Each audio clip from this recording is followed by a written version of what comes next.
দিবি পাহবান্দি শোনো এ ভাগলাম করো না কলবে কলবে মিল না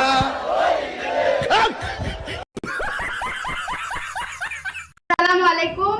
আমাকে মাদ্রাসায় ভর্তি করেছিল, কিন্তু আমি পড়ালেখা করি নাই, দুষ্টামি করি। তাই আমার আব্বু সিদ্ধান্ত নিছে আমাকে বিয়ে দিয়ে দিবে। যে আমাকে বিয়ে করবে তাকে 5 লাখ টাকা ক্যাশ দিবে।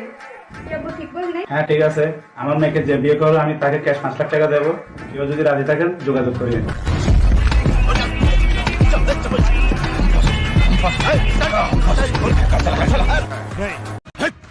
কি বলছিস তুই? মেয়েরা আমাকে প্রচন্ড পরিমাণে লাইক করে বিকজ আমি খুবই রোমান্টিক। কখনোই তাদেরকে ইনসাল্ট বা ক্রিটিসাইজ করে আমি কোনো কথা বলি না। অলওয়েজ তাদেরকে আমি রেসপেক্ট করি ফ্রম মাই হার্ট। কথা কি ক্লিয়ার না ভেজাল আছে? পশ্চিম মুখে ফিরা কইতেছি, যদি মিছা কথা কই তাহলে আমার উপরে ঠাড়া। ভিডিওর এ পর্যায়ে ছোট্ট একটি রিকোয়েস্ট করব, প্লিজ রাখবেন আপনি যদি আমাদের চ্যানেলে নতুন ভিউয়ার্স হয়ে থাকেন তাহলে প্লিজ চ্যানেলটিকে সাবস্ক্রাইব করে বেল আইকনের অল ক্লিক করে দিন। ভিডিওতে লাইক কমেন্ট শেয়ার সাবস্ক্রাইব করে আমাকে প্রতিনিয়ত নতুন ভিডিও বানাতে অনুপ্রাণিত করবেন।